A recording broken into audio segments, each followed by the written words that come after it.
If you want to know what your case is really worth, I'm Spencer Callahan. I'd like to help. Spencer Callahan is the one to see. Call 387-2323. LA filing number 16-7970.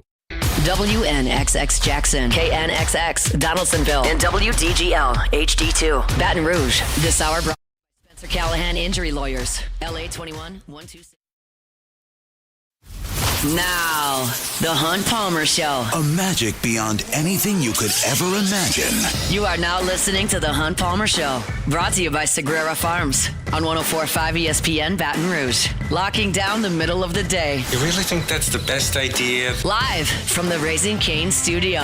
This is Hunt Palmer. It's quite a piece of work.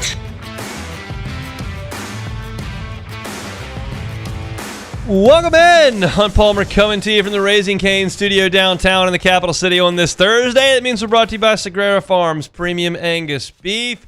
Got Jordan Kitchens, Cassie Spazzali back there on the ones and twos, working towards the weekend. Fired up you were here with us as we push off the dock on this Thursday. Our Thursday regulars will be here. Chris Blair in 15 minutes talking Tigers. Brian Kelly show tonight from TJ Ribs. So we'll talk to Chris Blair about that and what he saw in Nashville and what he hopes to see on Saturday night in Death Valley. Got to preview Saints and Bucks. It's a lot of injuries to talk about with Saints and Bucks. A lot of them on Tampa's side. We'll talk about that a little bit. We told you about Tony Vitello leaving Knoxville yesterday. There's more development in the SEC and a jarring press conference in Knoxville that we'll get to at 1:45. Travis Brown covers Texas A&M for the Bryan College Station Eagle. Well, actually, he's with the local TV station now. Just left us the Eagle, so we'll talk to him about the Aggies at 2:15. Luke Johnson at 2:30 talking Saints. So as you can see, plenty to do. Let's not wait any longer. Let's get it started the way we do every day with our Genesis opening drive. It's time for Hunt's Opening Drive, presented by Genesis of Baton Rouge. LSU and Texas A&M Saturday night in Death Valley. I write a piece every week for LouisianaSports.net about matchups, and oftentimes I lean towards the matchups that I feel favor one team significantly.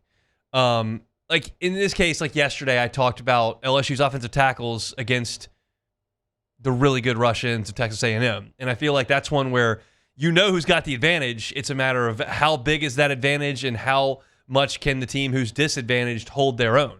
And I think that's a big part of the game, and that's what I tend to lean to with these matchups. This matchup I'm about to lead off with today, I don't see a big advantage. I just see pros. I just see studs, and I just see an NFL draft scout's eyes locked on it. And I think it's going to be a really enjoyable portion of the game. And yes, I think the winner, whoever asserts himself in that spot, is going to be impactful in the game. But I expect it to be back and forth all night for 4 quarters on Saturday. That spot is LSU at corner and Texas A&M at wide receiver. Y'all know in this LSU market how well Mansour Delane has played. The consensus right now, there's a long way to go, it's October, but the consensus right now that I've seen from scouts on Twitter is that Mansour Delane is a first-round pick and may well be the top cornerback in college football this year. He hasn't been tested in about a month. He was tested a lot early. It did not go well for opponents. Ole Miss kind of said, we're not going to go that way, and you've seen teams follow suit. He's awesome. And then you look across from him, and you're seeing 2 guys really developing from the time they were high school players. P.J. Woodland got to LSU at 150 pounds, and he is now a year and a half into the program. He's still a little bit undersized, but he's tough. He's making plays on the ball. He made a play for an interception against Ole Miss. He's not afraid to get in there and tackle. He's played very, very well. And DJ Pickett is getting his sea legs as well. He's 6'5". He's a different body type than P.J. Woodland, and those guys have gotten a lot of targets. We detailed that last week. They have gotten the overwhelming majority of the targets, and they have played very well. LSU, from a defensive back perspective, from a pass defense perspective, has been very good. LSU's 5th best in the SEC in terms of 20-plus yard passes given up. LSU's 4th in the SEC in yards per attempt allowed, and 4th in the SEC in completion percentage allowed. It's certainly a strength for LSU. But the guys out wide for A&M are absolutely strengths as well.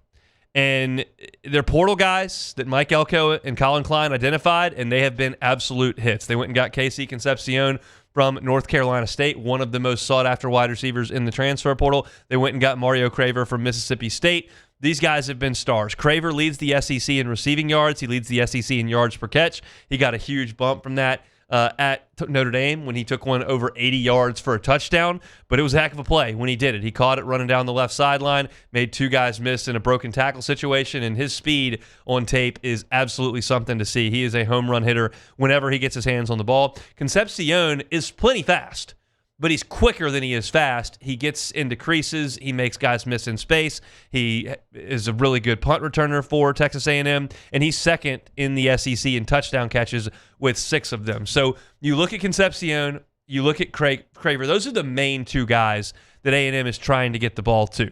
And because of those two guys and their elusiveness, their big playability, A&M loves to hit those explosive plays. They're second in the Southeastern Conference in yards per attempt in terms of passing, and they're third in the SEC in 20-plus yard catches hitting those big plays, and that's something LSU's been very good against. So this is going to be very interesting to me because LSU, to me, has not seen elite wide receiver play since Clemson, and Clemson's best receiver went out in the first quarter of that game. They have 2 more that are very good, and LSU saw them the rest of the game, and LSU put the clamps on those guys, but I don't look at Florida having big-time weapons. South Carolina certainly does not have big-time weapons.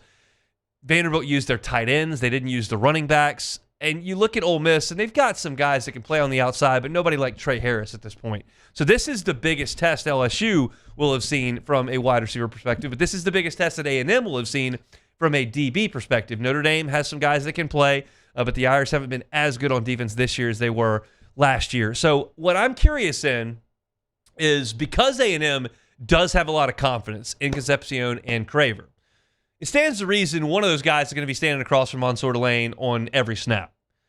Do they challenge Mansour Delane because they feel like they have confidence? Does Delane have a chance to make a play? Or do they just go away from him, go to P.J. Woodland, go to DJ Pickett, use the other guy, and then lean on the running game? It's interesting. I mean, look, nobody is more confident than Lane Kiffin. Nobody. And Lane Kiffin, and I'm just going off what the broadcast told us during that game, Lane Kiffin decided in the middle of the week, C4 over there, we're not throwing over there. And it worked out fine for Ole Miss. They went up and down the field, had over 400 yards of offense, scored 24 points in that game, could have probably had closer to 30 were it not for a turnover near the end zone. So it's always fascinating how much your macho attitude matters because I know a decent amount about Texas A&M's quarterback and these 2 wide receivers. I know a lot about LSU's DBs. I think the very sensible thing for Texas A&M to do would be to avoid Mansour Delane. I'm not throwing it over there and letting LSU potentially get a turnover or create an incompletion that gets you behind the chains. Like, I don't see a reason if I'm Texas A&M to go after the best guy. But there's something to that psychologically. I'll always remember this when breaking down football.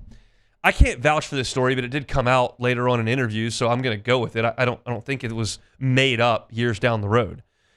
Nick Saban apparently brought in a sports psychologist before LSU and Alabama played in the national championship game in January of 2012. LSU had beaten Alabama in Tuscaloosa. LSU was undefeated, number 1 in the country. Alabama got a rematch in the Superdome. And one of the things that the sports psychologist said was, in conversing with Saban, like, if you can get after 7, which was Matthew, and make some plays on him, that will negatively impact LSU's psyche. If they see the guy who has been the dude get beat, they may not like that. And A.J. McCarron did throw at Tyrann Mathieu a lot early in that game. They put that game in A.J. McCarron's hands. They felt like, even though Trent Richardson was a star, running into Michael Brockers and Benny Logan and Sam Montgomery and Kevin Minner and Kiki Mingo and Lamine Barrow and that whole crew, running into that box was probably not wise. But she thought maybe they could win on the outside with Marquise Mays and those guys out at wide receiver. And they did. They threw it at Matthew a little bit. And so maybe there's something to the fact that if they can find some plays on Delane, you maybe bite off the head of the snake a little bit in that secondary. That's one way to think of it. I wouldn't think of it that way. I would throw at Woodland. I would throw at the freshman Pickett. But it's fascinating because those 2 guys are capable. But Delane is very capable. And so this is the biggest challenge for LSU's DBs thus far, biggest challenge for A&M's wide receivers thus far. And I think that makes it as fascinating a matchup as any on the field. Yesterday, I talked about A&M's rush-ins against LSU's tackles. I do think that there's an aspect of this that's really impactful with the crowd. The quarterbacks are going to have to play very well. Garrett Nussmeier specifically is going to have to be excellent for LSU in this game. Marcel Reed was great for Texas A&M in this game. A&M's going to lead on the running game. There's a real matchup of strengths with A&M's veteran offensive line against LSU's veteran defensive line. Like, there's a lot on the field that's worth talking about. None of it really shows the star power like this matchup. And so I think you'll see pretty early in this game how A&M plans to deal with it. If they can rotate the two receivers where they are, where Delane is, and determine where they want to go from that. But I think you'll see early and often how often Delane is targeted, because he just hasn't been. He's been targeted 4 times in the last 3 games. And teams are completing way under 50% against him. So if that holds, LSU can eliminate one of those receivers on a lot of plays. That's what you've got to hope for if you're LSU. For LSU to win this game, their best players are going to have to play really good. That's Delane. That's Nussmeier. That's some of those guys on the defensive front. That's Aaron Anderson. Like, your best plays are going to have to play really well to beat Texas A&M. Delane may be chief among those. We'll see how much Texas A&M decides they want to push that envelope and go at the guy who's playing the best football potentially in the country out at corner. That's our Genesis opening drive here on this Thursday. We're brought to you by Sagrera Farms Premium Angus Beef. It's an awesome time to load that freezer full of some of the best beef in the country. Top 1% nationwide. If you want to do that, you call my guy, Sean Sagrera. I give you his phone number every single week. That's how you get in touch with him. 719-1723. 719-1723. If you've seen those beef prices increasing, if you're uncomfortable with the beef you're purchasing because you have questions about where it was raised and where it came from and how it's been used and how it's been handled, you eliminate all of that when you go to Sagrera Farms, because Sean will show you where it came from. You're assured that when you take that beef home, you're getting one DNA, and it's going to be prime. They've got the scientific information. They've got the ultrasounds, and they can tell you what the intramuscular fat content is of that beef. You're looking at 9 being prime, cut off 8 or 9 for prime, 12, 15, 17, 19, in some cases double the standard of prime. It is some of the best beef you will have ever had. It's been the case at my house with the burgers we've cooked, the ribeyes, fillets, did an incredible roast as well. It's fine, and you can fill your freezer with it if you call our guy Sean at 719-1723. Sagrera Farms brings you our Thursday shows. We'll come back, talk to Chris Blair next. The Hunt Palmer Show. Highland Insurance Group, HighlandIG.com is that website. Storm season's always around the corner, even if it's not. We know we're at the end of this one. There's always another one. And it could be the case that in December, January, February, you're renewing your commercial insurance program. If that's the case and you want a second set of eyeballs on that insurance program, contact Jonathan Carbo and the team at the Highland Insurance Group. They're awesome to work with. The way they handle things, they don't come in and say, hey, bet you I can save you 15%. They'd love to, and if they can, they certainly will. But what they'll do is make sure that for that good money that you're spending on your insurance, that your program's going to respond properly. Whether it's a storm, whether it's a car accident, whether it's a cyber attack or a lawsuit, workers' compensation injury, they'll make sure you are properly insured. It's the Highland Insurance Group. You can find them online at HighlandIG.com. They're here in Baton Rouge. They can help you out statewide. It's the Highland Insurance Group, HighlandIG.com. At Bayou Automotive, we believe in a sales process that puts you first. We want you to experience an easy purchase with clear pricing and great service. Let Bayou Ford and Bayou Chrysler Dodge Jeep Ram be your trusted partners in finding your perfect vehicle. The crew at Bayou Automotive is going to do right by you. At Auctioner, we know healing is a team sport. That's why we've partnered with world-renowned orthopedic surgeon Dr. James Andrews to create the Auctioner Andrews Orthopedics and Sports Medicine Institute. Whether you're a professional athlete or a weekend warrior, our team of specialists are dedicated to getting you back in the game. So whatever your reasons are for reaching your personal best, we've only got one. You. Auctioner Andrews Institute. Long live you. Raising Cane's is our victory meal. Football fans are some of the most dedicated fans in sports. It's a fundamental quality we share, and that fuels every single order of our hand-battered chicken fingers. Wherever there's football, there's Raising Cane's. One love. Let's go. After a decade of working in private duty nursing, I know how hard it can be to find compassionate care for the ones that you love the most. So I started Decision Critical, a premier concierge nursing agency, so we can take care of you wherever you are. Our highly skilled nurses provide exceptional care from the comfort of your own home with personalized packages for short-term, long-term, or even around-the-clock care. Visit us at decisioncriticalbr.com and give us a call today to get started. When it comes to choosing energy for your family and your home, make the smart choice with natural gas. You can count on efficient and affordable natural gas to keep you comfortable and reduce your environmental impact to help protect our planet. Together, we're fueling our energy future. Atmos Energy. Hey, it's Matt Moscona inviting you to join us for Friday's AFR from Don Juan Cigar Bar, presented by Pinhook Bourbon. We'll have craft cocktails, whiskey samples, previewing the Tigers and the Aggies. Join us for AFR 3 to 6, presented by Pinhook Bourbon. At Luba Workers' Comp, our journey began over 30 years ago with a simple belief: our clients come first. At Luba, our business has always been focused on people, not policies. Through every success and challenge, we've continued to grow because we've stayed true to our values, committed to providing you with genuine dependability. Because your well-being is more than a priority. It's our purpose.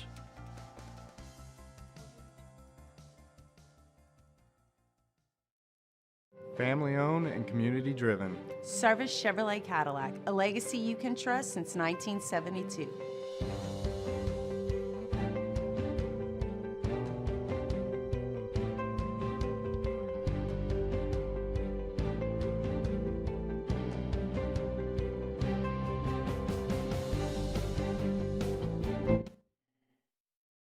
You're listening to The Hunt Palmer Show, brought to you by Sagrera Farms.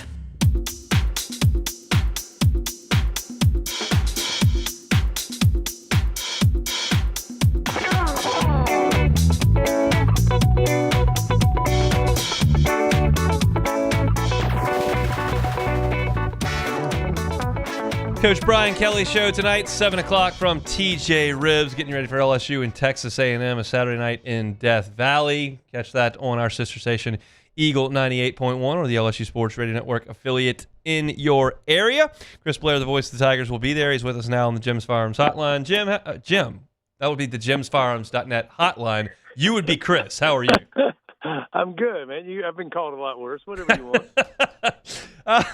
What was the scene like in Nashville as far as that stadium on Saturday? It looked rather purple and gold on TV. Yeah, it was kind of surprising. I mean, everybody I talked to in Nashville leading up to the game said, hey, I know you remember what it was like in 19. We expected to be a little bit different. That really wasn't the case. I mean, there probably were fewer LSU fans, if you will, in the end zones new to the new construction and obviously the home side. But that visiting side, at one point, and I counted, there's basically 6 sections of the old bowl across the way, and 5 of them were nothing but purple and gold. So the fans certainly were there. They took advantage of the destination trip to Music City. But unfortunately, didn't make enough plays, didn't score enough touchdowns, had to settle for field goals. I'm sure you've talked about it all week long. So I know it was a disappointing trip as far as the game was concerned. Yeah, certainly. Can you characterize Diego Pavia? You've now watched him twice in person. He's unlike most quarterbacks you see in the SEC. Yeah, that was what I was most worried about. I mean, again, he didn't have a spectacular game a year ago.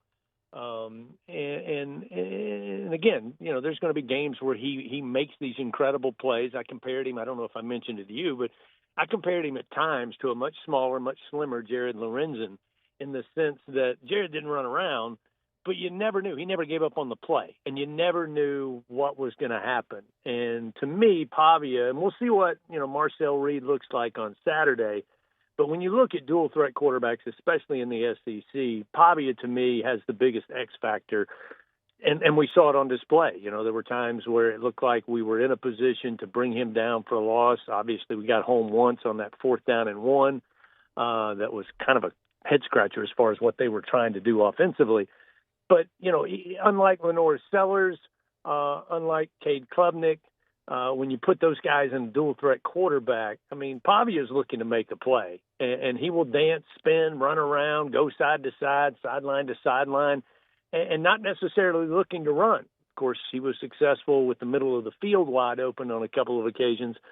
But I think that's what is impressive about him is that he can buy the time, spin away from pressure, multiple pressures, and still be able to find a really good pair of tight ends who were just an Achilles heel most of the afternoon. Certainly were. So now you turn your attention to Marcel Reed and this Texas A&M offense. How do you feel LSU will handle Reed the second time around? Because it didn't feel like they were quite ready last year when he was inserted into the game in College Station. Yeah, I don't think there'll be that kind of surprise or switchgear factor that we clearly saw that LSU was unable to ever get right back on their feet in that game last year. But, I think this is an underrated Texas A&M offense. And I know that may sound weird in the sense that, they just came off a 45-point performance. But I'm talking about individual numbers. I mean, when you look at Marcel Reed, just in SEC games, and again, they haven't played their toughest SEC games yet. I understand that.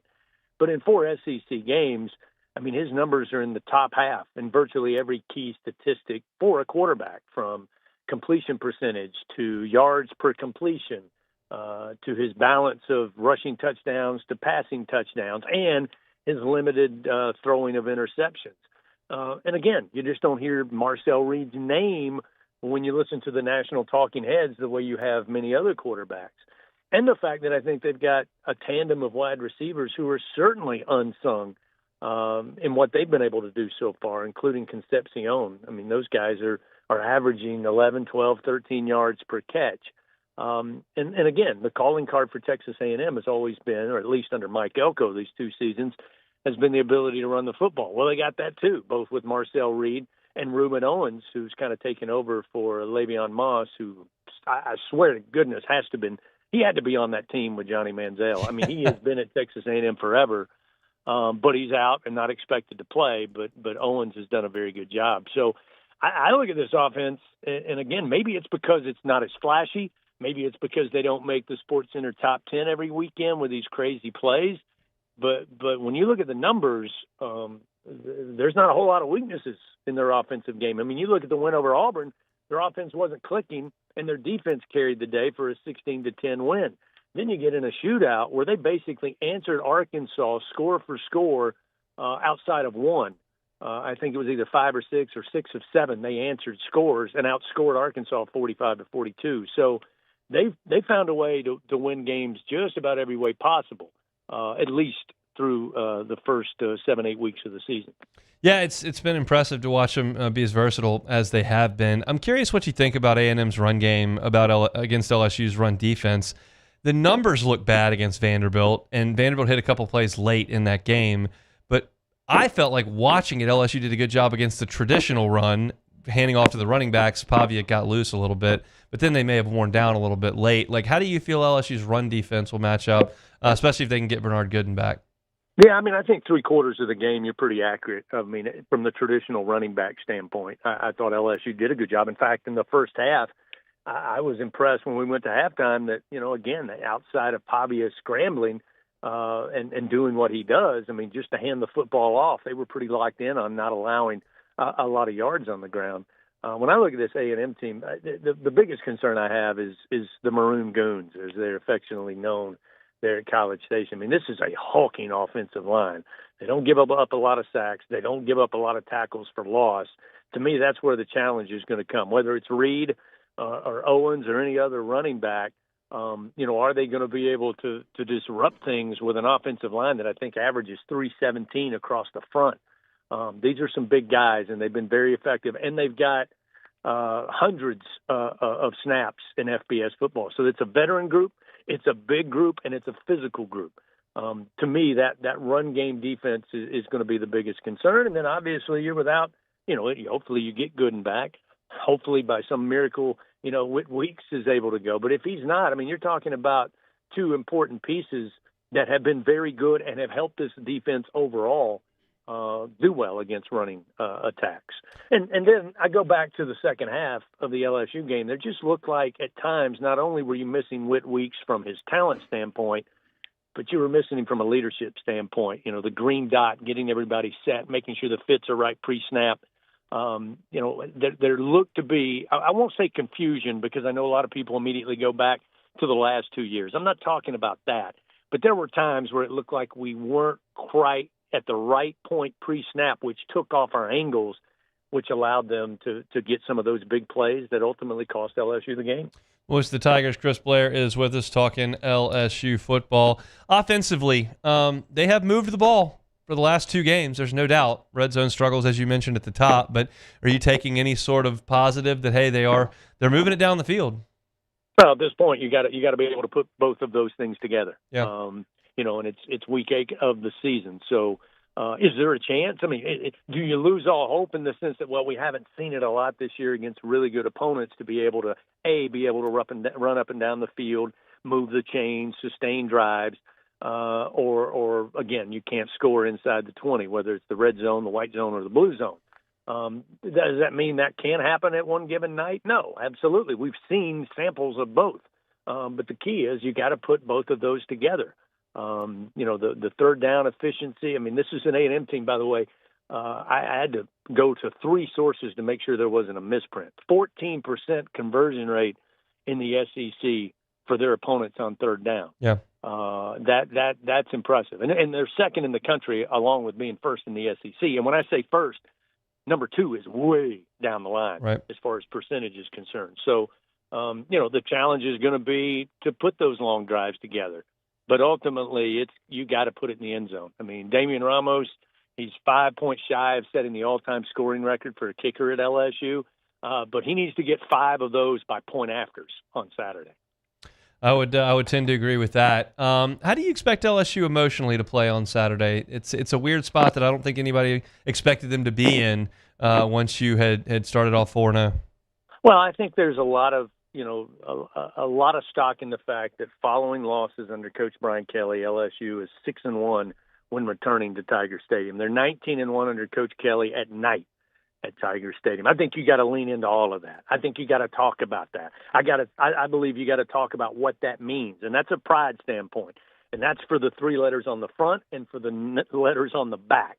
No matter what your job is, offense or defense, special teams, you got to lean into that. You got to lean into the fact that, the home crowd and riding the wave of that emotion and momentum has given these teams, over the last 8 meetings, the home team gets the win. I think all of that stuff has to be on the table, either, verbally or certainly in the top of their minds, because there's nothing they can do about last Saturday.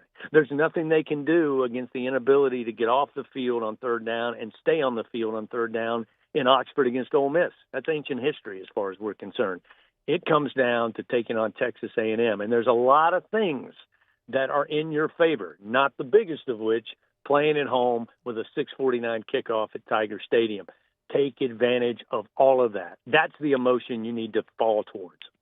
We'll see. It's going to be a charged environment in there on Saturday for sure. Before I let you go, just one thought. The SEC baseball landscape changed a little bit yesterday with Tony Vitello leaving Tennessee and Kevin O'Sullivan stepping away for a time from Florida. How surprised were you to see all that?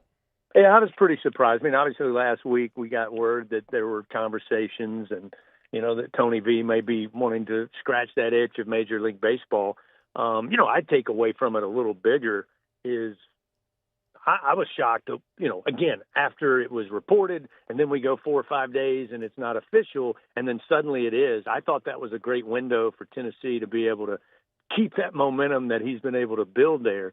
For whatever reason, it wasn't, I don't know if it's because he just wants to go to the major league, see how he does, or it was just he wasn't getting what he wanted in Knoxville. And then the Florida situation, I mean, you know how important fall ball is. I mean, you hear Jay Johnson talk about it every year. Like when you start the season in February, there are some things that he still has in his mind that he watched and observed in fall ball. Suddenly you have, Sully not there for whatever extended period of time.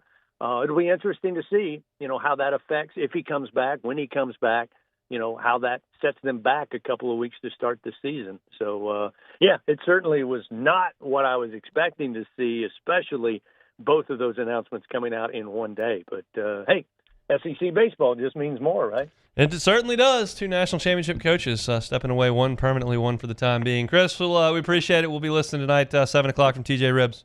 You got it. See you Saturday. Voice of the Tigers, Chris Blair will be on the call with Jacob Hester and Gordy Rush, LSU and Texas A&M on Saturday night. We still got more talk about LSU and Texas A&M including a stat that I did not like reading today, but I'll get to it at the top of hour number 2. When we come back, lengthy injury report for the Tampa Bay Buccaneers. Talk about how that impacts the game coming up on Sunday afternoon in the Dome. That's next.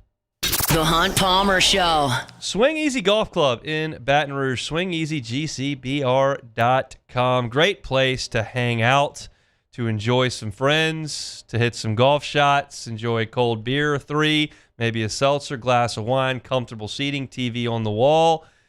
Play Pebble Beach. You can play TPC Sawgrass. Compete with your friends trying to hit that island green. Play Bethpage Black, where they had the Ryder Cup. Got a big golf tournament every April in Georgia. You can play that golf course as well. It's just a great time. I've been by multiple times. Just go play. I find the simulators incredibly accurate. When I feel like I've snap hooked one, it shows. When I feel like I've nuked one, it shows. I feel like I've hit it right at the stick. It shows as well. And you get mulligans if you want one too. It's the beauty of the indoor simulator. Don't have to worry about the rain, which we're going to get this weekend. Don't have to worry about it being too hot, which you don't have to worry about right now. Don't have to worry about it being too cold, which you will have to worry about here shortly. Control the elements and enjoy some time at Swing Easy Golf Club there on Segan at Perkins. Get on by any skill level, any amount of friends. Just get on by, rent a bay, and have some fun socializing with a drink or two. It's Swing Easy Golf Club in Baton Rouge. Check them out online at swingeasygcbr.com. My father, J.B. Falgu, had a vision of growth for First American Bank and the communities we serve. The bank's foundation was built on his legacy of compassion, loyalty, and dedication. Through his years of leadership, First American has prospered to heights even J.B. could not have imagined. I know my father would be extremely proud of the customer service and financial stability that First American provides to Southeast Louisiana. We continue to thrive because of the legacy of J.B. Falgu. Breck teamed up to reimagine your parks, and you imagined big. With your help, we went to work, creating 12 beautiful community parks across the parish. A family-sized water park, miles and miles of trails, and parks just for your dogs. There are more places to splash, to explore, to run wild, and even soar. You imagined, we delivered. Gold. Breck, your #1 park system in the nation. These ice cubes could have been a thankless bed for an all-you-can-eat salad bar. But instead, they cradle and cool the crisp, refreshing Dos Equis. Nicely done, ice cubes. Need security services you can count on? With Veteran Security Services, you're always protected. Locally owned and proudly serving the Gulf Coast, they're not some big national firm chasing profits. They're neighbors protecting neighbors. From petrochemical plants and healthcare facilities to port and maritime operations, Veteran Security delivers reliable protection you can trust. Choose community. Choose confidence. Choose Veteran Security Services. Visit veteransecurityfirm.com. Hey, it's Matt Moscona inviting you to join us for Friday's AFR from Don Juan Cigar Bar, presented by Pinhook Bourbon. We'll have craft cocktails, whiskey samples, previewing the Tigers and the Aggies. Join us for AFR 3 to 6, presented by Pinhook Bourbon. Trust isn't given, it's earned by showing up, leading the way, and performing at your best when it matters most. Our Lady of the Lake sports medicine experts know what it takes to improve performance and build champions at every level. That's why LSU chose Our Lady of the Lake as its championship health partner, trusting Louisiana's best medical team to care for our state's best athletes. From championship athletes to everyday champions, trusted care starts here. I trust the lake. After a decade of working in private duty nursing, I know how hard it can be to find compassionate care for the ones that you love the most.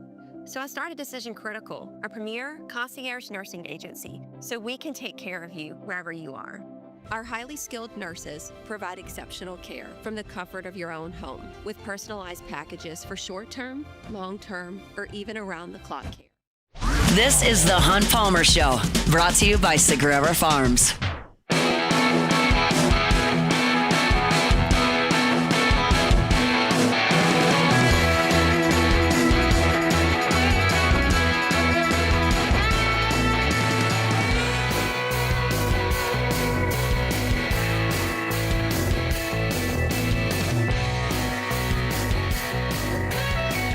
All right, we got Sports Center on one of the TVs in studio here. Jordan, yeah, if you had to pick one, they just showed two of the things they've done at these campus stops that they make. One was bobbing for beignets, where you had people like hands behind their back going down to get beignets. I couldn't really tell what they were getting. They were not in water, but I'm not sure what they were going into there. Or a hot wing competition. Which would you rather compete in? I do. Look, hot foods don't agree with my stomach. I don't like hot food either, but like sucking up powdered sugar does not sound great either. Like in your nostrils, and that sounds bad. I'll take the sugar rush before I take what's gonna feel like on that toilet 30 minutes later. So I'll take that sugar rush before I take the hot wings, because I didn't. All right, tear me up, man. Didn't know where we were going with that, but that's where we ended up. Neither one of those sounds super awesome to me. I love wings and I love beignets. I don't love bobbing for beignets, nor do I love fiery wings. So I'll pass on both. But that's what they got college kids for, to make poor decisions, because college kids are very, very good at that. So with that said, let's talk pro. Saints and Bucs, late slot on Sunday afternoon in the Superdome. The story right now in the middle of the week is the injury report. The Bucs, let me count this, 1, 2, 3, 4, 5, 6, 7, 8, 9, 10, 11, 12, 13, 14, 15 guys mentioned on the injury report, and the majority of those did not participate. Teddy Bridgewater's got something wrong with his teeth. Levante David's got a knee and a rib. Emeka Ibuka got a hamstring. Greg Gaines toe. Chris Godwin fibula. I mean, there's significant names on this list. When I look at it, I think specifically the Buccaneers offense is infected the most. Mike Evans is not going to play in this game. He is out. Chris Godwin is not going to play in this game. He is out. That means your top two receivers out for Tampa in this game. And then Bucky Irving, who is a really talented back, also not going to play in this game. So, Baker is playing with a compromised skill group, and then he's got issues on the right side of his offensive line. Luke Haggard's got a shoulder injury. He didn't practice. Like, it's not good for Tampa in terms of their personnel. Baker's been able to lean on Mike Evans for his entire time there in Tampa. Godwin's been an awesome resource as well. And without those guys on the outside, you kind of change the numbers. Ibuka's really good. He's been awesome as a rookie, but he's not those two guys in terms of skins on the wall as a pro. That's a big deal. You go to the Buck defense, and not having Hassan Reddick, who we don't believe is going to play in this game, would be a huge deal. And then you flip things over to the Saints side, if we're talking about key injuries. And this is where I get to kind of a key to this game, because the Bucs will try to figure things out at receiver, and they've got Ibuka, who's played pretty well, and Reddick they haven't had the last couple of weeks. And so you look at it, and they've got some more clarity in what they're trying to do. As far as Eric McCoy missing this game and missing the rest of the year, there was a question as who was going to be the center here. You're going to go with Cesar Ruiz and bump him down inside to center? You're going to put Torricelli Simpkins, an undrafted free agent rookie, in there? Or do you go to Luke Fortner, who you made a trade for earlier this season in training camp? And Fortner is the answer, and it's probably the obvious answer, but it is the answer they went with. Fortner played center in his first year there in Jacksonville. He's played guard the majority of the last 3 seasons. So he's not as experienced as used to playing the center spot as he once was. But he's going to play there, and he hadn't played there in 2 years. And all of a sudden, you get there to the Dome, you're playing a new position, and who's across the line of scrimmage from you? Vita Vea. Vita Vea is not a lot of fun for anybody, especially not someone who hasn't played center in 2 years. He's a 2-time Pro Bowler, he's 350 pounds, and he is one of the best interior pass rushers in the National Football League still at the age of 30. And that's something that the Saints have to handle on the interior. Because we know entering the season and week to week, you're looking out at your tackles and you're going, okay, we've got a rookie first-round pick at left tackle. We've got a second-year player first-round pick at right tackle. Like, the edges might be a bit of an issue week to week because you're young there. But at least we've got the middle anchored because you've got veterans in there. You've got Eric McCoy at center. You've got Ruiz at right guard. You've got Penning in there at left guard. You've traded for Fortner. Like, the interior is at least something you can count on while you're trying to help on the outside of the offensive line. And now the very middle of that offensive line is a soft spot.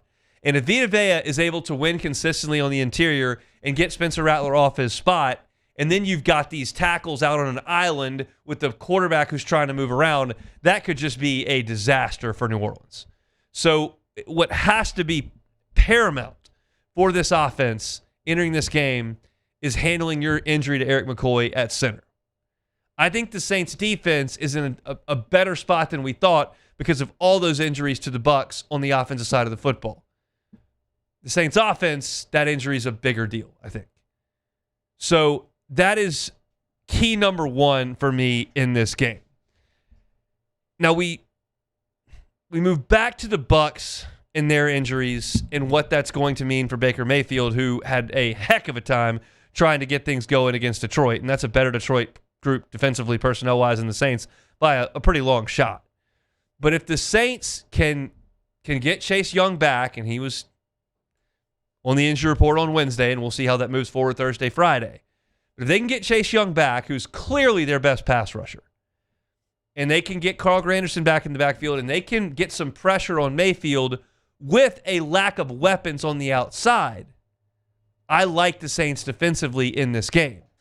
It's a lot to ask, but it's not hard to map out. If you can make that happen, I think you're going to be okay. I looked at this game 3 weeks ago, and I said, Saints are cooked. And like, spoiler alert, on tomorrow's show, I'm going to pick the Bucs to win. Like, I'll be upfront about that. But this doesn't look like the mismatch it did 3 weeks ago. Saints got crushed in Seattle. Were 0-4, about to play the Giants. Like, the Bucs had played really well to start the season, had scored some really nice wins, gone on the road, and you felt like, well, Baker's playing at a top 5 or 6 level in the NFL right now. Like, that's a no-shot game. I don't feel that way anymore. And that I don't mean that as some sort of trying to soften things for the Saints late in the week, just a false sense of optimism. I mean, I think the Saints can play Tampa pretty close because this is not Tampa's full roster.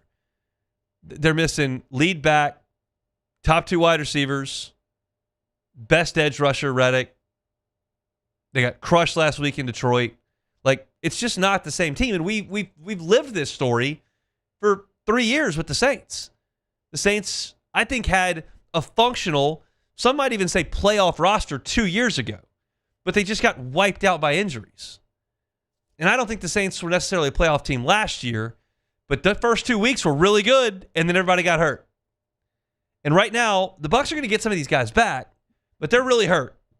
And the Saints need to make that hurt on Sunday. And I think that there are some matchups that probably would have tilted away from New Orleans that you might feel a little bit better about now, like the young pass defenders for the Saints against Godwin and Evans and Ibuka as a 3, as opposed to now Ibuka becoming the 1. That's just not the same. That matchup's just not the same. So to me, I hate when it falls this way, and it's not something we've talked about a lot this year in Saints games, but the injury report becomes massive in the NFL this time of year. It's massive every week. And the Bucs are as hurt a team as there is in the National Football League. So maybe the Saints can take a little bit of advantage of that in the game coming up on Sunday in the Dome. 3:05 kickoff from New Orleans. All right, that's a look at the Saints and Bucs here on this Thursday. We'll talk to Luke Johnson in 45 minutes. He'll have been at practice today and be able to give us a little bit more indication of how things are trending with the New Orleans Saints. If you look at their injury report, you're looking at a couple guys that you'd really like to get back in Chase Young, who was sick. You got a personal matter for Levante Taylor, like to get him back, and then Kamara and Juwan Johnson kind of limited there. We'll see what they get to be here moving forward on this game week with the Saints and the Bucs. Bucs have a bye week next week, so probably not in a huge hurry to get guys to the field if they're a little bit compromised. So our Thursday show is brought to you by Sagrera Farms Premium Angus Beef, some of the finest beef in America, just outside Baton Rouge, and it's ready to fill your freezer. Fillets, ribeyes, flanks, chucks, strips, the whole deal, including ground beef. They can get you loaded up over at Sagrera Farms with prime USDA Angus beef. All right, let's take a time out. When we come back, I don't mean to rehash this story because we talked about it yesterday with Tony Vitello leaving Tennessee. But there's more to this story from a Knoxville perspective that's relevant to every elite college baseball program. And there's obviously news out of Gainesville with Kevin O'Sullivan stepping away. I'll tell you what I think about that. We'll do it to close out hour number 1 coming back. The Hunt Palmer Show. Genesis of Baton Rouge. GenesisofBatonRouge.com is the website. Every car that's on the lot is online at GenesisofBatonRouge.com. You will notice immediately when you start working with the good folks of Genesis of Baton Rouge how great their customer service is. There is a stigma out there. There is a stereotype out there of car salespeople being pushy and upselling and taking advantage, being aggressive. You're never going to get that at Genesis of Baton Rouge. This is not how they operate. They're there to help. They're going to treat you as a guest, not a potential customer. So go by and see them. Say, hey, I'd like to get behind the wheel. Tell me what you got and what might work for me. Here's my situation. And they are happy to help you. I prefer the GV80. I think it's awesome. It's a midsize SUV. Fits my family style. If you're in a situation with two young kids like me, can fit the car seats, comfortable, got all the bells and whistles you want, and IIHS top safety pick. Means it's one of the safest cars on the road. Go by and see them at Genesis of Baton Rouge. Interact with that sales team. See the difference. It's a luxury brand at a reasonable price. It's Genesis of Baton Rouge. Airline at PQ or online at genesisofbatonrouge.com.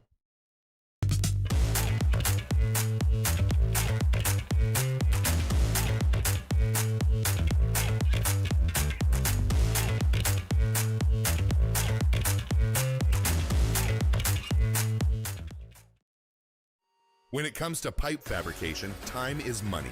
And at River Parish Contractors, we make every second count. Our 36,000 square foot shop is ready to take on your projects right now. With experienced welders, precise fittings, and fast turnarounds you can trust. Whether it's a single custom spool or a full-scale run, we have the capacity and the skill to keep your job on schedule. Call us or visit rpcontractors.com for your quote. That's rpcontractors.com. These are the luckiest ice cubes in the world. They could have been a thankless bed for an all-you-can-eat salad bar. But instead, they've been called upon to cradle and cool a crisp, refreshing Dos Equis. Looks like the lucky just got luckier. Dos Equis. Breck teamed up to reimagine your parks, and you imagined big. With your help, we went to work, creating 12 beautiful community parks across the parish. A family-sized water park, miles and miles of trails, and parks just for your dogs. There are more places to splash, to explore, to run wild, and even soar. You imagined, we delivered gold. Breck, your #1 park system in the nation. ED, low T, or simply seeking to optimize your health and performance? Goodwood Men's Sexual Wellness offers a range of discreet services to address your specific needs. We empower men to reclaim their health and confidence. Visit yourgoodwood.com. Raising Cane's is our victory meal. Football fans are some of the most dedicated fans in sports. It's a fundamental quality we share, and that fuels every single order of our hand-battered chicken fingers. Wherever there's football, there's Raising Cane's. One love. Let's go. In South Louisiana, you can always count on good people coming together to help our children. At Dreams Come True, we grant wishes for Louisiana children with life-threatening illnesses. But to do this, we need funds. That's why we're trying to raise $100,000 for Dreams Come True by giving away the Blessed Builders School. Make your backyard's dream come true while helping our kids. Just go to dreampoolla.com and you can find out how your $25 donation might help win you a Duplessis pool. Flight by Yingling is raising the bar by crafting the next generation of light beer. With only 2.6 carbs and...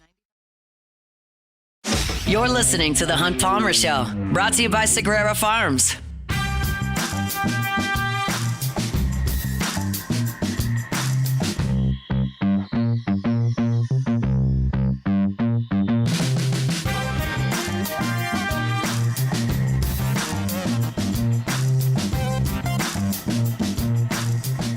So yesterday I went into my thoughts on Tony Vitello's departure from Tennessee, kind of what that means for the landscape of SEC baseball, and certainly here at LSU, where you had two guys, in my opinion, that were at the top of the sport, Vitello and Johnson.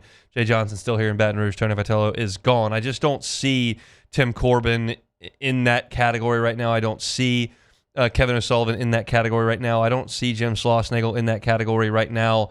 I think that Jay Johnson and Tony Vitello had established themselves at the top of the sport. Dave Van Horn right there, and I realize that Corbin has multiple national championships and O'Sullivan has one as well, and Dave Van Horn does not, but Dave Van Horn's teams are better year in and year out the last 4 years than O'Sullivan and Corbin's are, and that includes my understanding that Vanderbilt was the number 1 seed this past year, but I talked about all that yesterday. I want to go further into the story because there's a little bit of a development. Danny White, Tennessee's athletic director, had a press conference yesterday. And there is speculation, and it is just that from the best I know. I certainly have no source on this matter. Speculation in Knoxville that Tony Vitello was a little bit unhappy with some of the allocation of the revenue sharing. And it's interesting because the House settlement, what the House declared the NCAA needed to pay back to players in NIL money was 75% of the mass of the money to football, 15% to men's basketball, that's 90% total, 5% to women's basketball, and 5% to everything else. So, many schools, Tennessee included, because Danny White laid this out explicitly yesterday, and LSU, where Scott Woodward laid this out, are doing that exact same thing with their revenue sharing of $20.1 million. 75% goes to football, 15% goes to men's basketball, 5% goes to women's basketball, and 5% goes to everything else. And there is speculation in Knoxville that Tony Vitello was unhappy with that. Now, Danny White came out and said, because that's like about that 5% that women's basketball get is about $900,000, and so that 5% that everybody else gets, they've got to split about $900,000. And so Danny White said yesterday that Tennessee baseball got $700,000 in revenue sharing. He said that. Now, I don't know what exactly LSU is doing with its 5% earmark to other. I don't know. But this is something that athletic directors are going to have to deal with. And it becomes an internal tug-of-war between programs. And I can tell you this. Mississippi State's baseball program is getting more than a portion of 5%.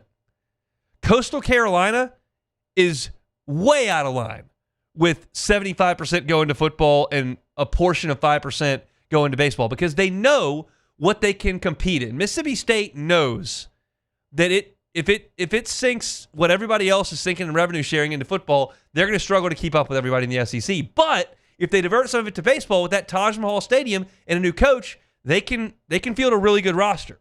And it's an interesting thing that Danny White, this is not like reporting that somebody, Danny White said it at the microphone, that this is what they did. And some of the reporters in Knoxville think that Tony Vitello was not happy about that. And it'll be fascinating as we learn what schools prioritize and where they spend that money in the revenue sharing portion. This is separate from NIL. If players can get third-party NIL deals, go do it. You can do it. Want to make an Instagram post for that? Do it. Want to do a radio commercial for that? Do it. Want to do hitting lessons? Do it. Want to do an Instagram post for that clothing line? Do it. That's not included in this. This is purely the revenue share. And athletic directors have to determine what they're going to share. And the thought is that maybe Tony Vitello did not like that revenue share. Now, Danny White pushed back against it, and Tony Vitello has not confirmed that. But it was an interesting scuttlebutt up there in Knoxville when that went on yesterday. As far as Kevin O'Sullivan goes, startling news yesterday to see that he's stepping away. I was done with my show when that broke. I am certainly not here to speculate on why Kevin O'Sullivan is stepping away. There is reporting yesterday that suggests it is not a personal health issue. So it's not as though he's sick.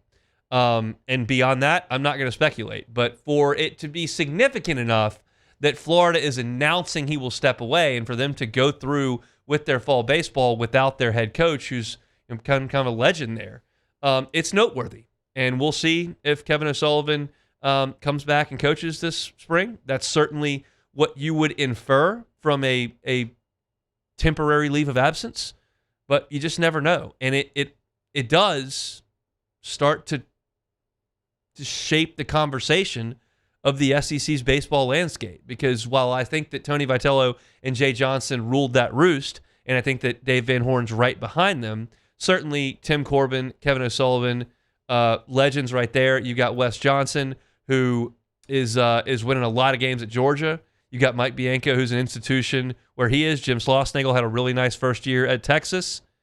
Like, you've got star power in the Southeastern Conference, but unquestionably yesterday that star power took a hit and just all quiet here in Baton Rouge, other than the team going to visit the White House, going to the governor's house for dinner.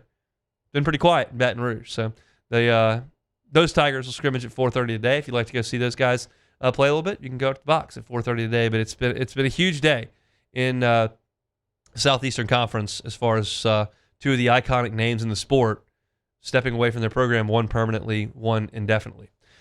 All right, if you missed any hour number one, catch it on demand wherever you find your sound. Just search Hunt Palmer Show. If you're looking for your LSU content, Hunt on LSU. Looking for your Saints content, Hunt on Saints. We had both in our first hour. I talked about biggest matchup I see on the field on Saturday, which is between LSU's talented secondary and A&M's talented wide receivers. Kind of gave you my thoughts on that. Chris Blair was with us a little bit earlier as well. We're going to pause for national headlines and Sports Center. There's a pretty big deal going on in the NBA that I'm sure they'll update you on. When we come back, we'll talk some LSU, Texas A&M. I'll give you my thoughts on a big key to this game to me. Travis Brown, who covers the Texas A&M Aggies for local TV over in College Station, with us in 20 minutes. So don't go anywhere. Hope your Thursday's going well. Brought to you by Sagrera Farms on this Thursday edition of the Hunt Palmer Show on 104.5 ESPN Baton Rouge. The Hunt Palmer Show. One Bath and Closets. OneBathAndClosets.com is the website. David Duvall and his team, 30 years redesigning and remodeling bathrooms and closets. When I say redesigning, remodeling, you probably think dollar signs. You probably think invasive. You probably think time intensive. It doesn't have to be. It can be something simple, like a tub to shower conversion. If you've got a tub, maybe a big jacuzzi, maybe an older home with a dingy tub that's not quite as functional as it once was, don't just call the local guy down the street and slip him some cash to try to fix it for the short term. Get the experts. Get the company that's done this for 3 decades. Get the guy that is licensed, bonded, insured, that has a master plumber on site. And they can do a tub to shower conversion. This is something that can be done in 3 to 5 days. Get that tub out, put a brand new walk-in shower, turn the aesthetic, turn the entire functionality of that bathroom upside down. It can be very, very cost-effective and short-term. It's One Bath and Closets. Find everything online at onebathandclosets.com. At Bayou Automotive, we believe in a sales process that puts you first. We want you to experience an easy purchase with clear pricing and great service. Let Bayou Ford and Bayou Chrysler Dodge Jeep Ram be your trusted partners in finding your perfect vehicle. The crew at Bayou Automotive is going to do right by you. Baton Rouge's home for real rock. It's Eagle 98.1. Foo Fighters. Led Zeppelin. AC/DC. Pearl Jam. And the flagship home for LSU sports. Take us anywhere with the Eagle 98.1 app. Eagle 98.1 is the rock station.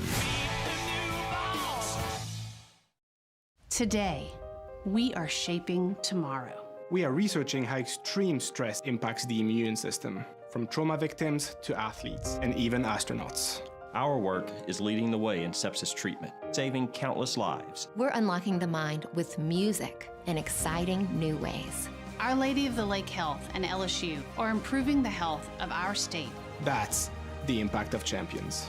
Imagine the impact we'll have on the future. Together, we roar. Hi, this is Beth Serena. Welcome to my pool.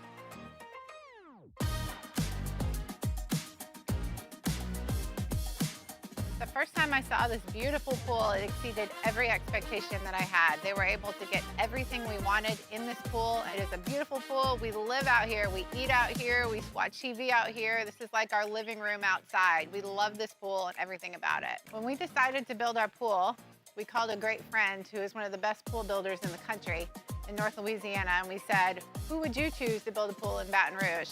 And without a hesitation, he told us Russell Pools. He said their history, tradition of great builds, great pools was unmatched. So of course, who did we call? Russell Pools. The advice I would give to anyone looking to build a pool is first call Russell Pools. They'll do an incredible job. It'll be incredibly organized. It'll be time efficient. And you will have your pool in no time.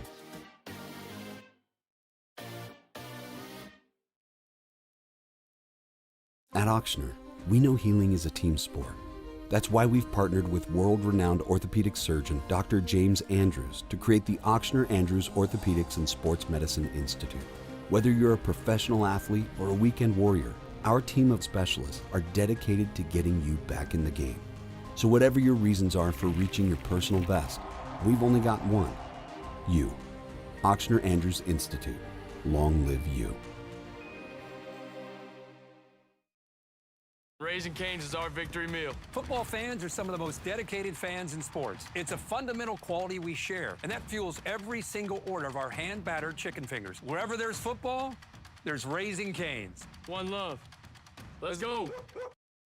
Family owned and community driven. Service Chevrolet Cadillac, a legacy you can trust since 1972.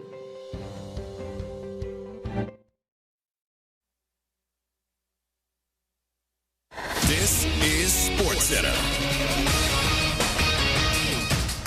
I'm Nick DeLucas. Start with the big story out of the NBA today. Blazers coach Chauncey Billups, Heat guard Terry Rozier, and former Cavs player and assistant coach Damon Jones were arrested as part of a pair of wide-ranging investigations related to illegal sports betting and rigged poker games. Billups and Rozier have been placed on leave by the NBA. Rozier accused of participating in an illegal sports betting scheme using insider NBA information, while Billups is involved in a separate indictment to rig underground poker games while also allegedly sharing inside information. Tiago Splitter will serve as Blazers interim head coach. Meanwhile, Game 1 of the World Series coming tomorrow. Blue Jays rookie Trey Savage will get the start for Toronto to begin the Fall Classic. Dodgers already naming Blake Snell their Game 1 starter. Savage making his fourth postseason start, only made 3 in the regular season after being called up on September 15th. Coverage beginning at 7:30 Eastern tomorrow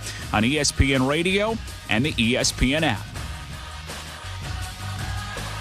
Hey, it's your resident Super Bowl champ, Chris Cannon. Coming up Friday, Dak has the Cowboys offense rolling, but will he finally meet his match against the Denver defense? It's Unsportsmanlike, 6 a.m. Eastern, right here on ESPN Radio, ESPN2, and ESPNU. Now, the Hunt Palmer Show. A magic beyond anything you could ever imagine. You are now listening to the Hunt Palmer Show, brought to you by Sagrera Farms on 104.5 ESPN Baton Rouge. Locking down the middle of the day. You really think that's the best idea? Live from the Raising Cane studio, this is Hunt Palmer. He's quite a piece of work.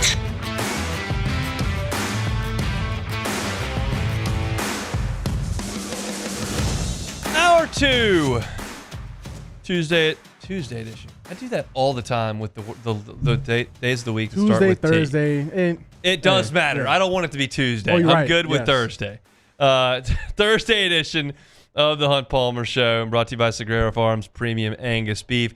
Travis Brown, KBTX Sports in College Station, going to be with us coming up in 15 minutes to talk about Mike Elko's team as they get ready to invade Baton Rouge this weekend. And that's where I want to start. I'm going to play a little cause and effect here for you. A little cause and effect. I'll get to the effect. Let's start with the cause. The cause here would be LSU's starts offensively in games. They have not been good at all. You look at the Clemson game, you took the ball, went 36 yards, got 2 first downs, and punted. Louisiana Tech game, you got a first down, you went 11 yards, you threw a pick. The Florida game, you went 3 and out, 6 yards. Southeastern, 3 and out, 5 yards. Ole Miss, 3 and out, 4 yards. South Carolina, 3 and out, 5 yards. You finally got some points on the board against Vanderbilt. You got 3 first downs, you went 44 yards, you kicked a field goal. But your offensive starts have been putrid. There's no two ways about that. You've either gone 3 and out, gotten a couple of first downs, or punted or thrown an interception. It's been terrible. And you look at LSU in the first half, you averaged 9.3 points per game in the first half. So not just the first drive, until halftime, 9.3 points per game. That's 110th out of 136 teams in the FBS. It's very poor. Now, conversely, you look at Texas A&M. They're 12th in the country in first half scoring. They've gotten off 2 fast starts. if this happens, and this is the cause that I'm looking at, the cause would be LSU's opening drives have been bad. They've been bad on offense in the first half. A&M has been very good in first half scoring. If those two things happen, and that is the cause, what's the effect? And I believe the effect is a cranky football stadium. Cranky football stadium. And that is something LSU has to avoid in this game. Has to. You cannot, in this game, fall behind 10-0, fall behind 14-0, and then hope to come back on Texas A&M. Because not only is Texas A&M very good, not only are you struggling, but this town, this fan base in that stadium is going to get incredibly restless if it starts off very poorly.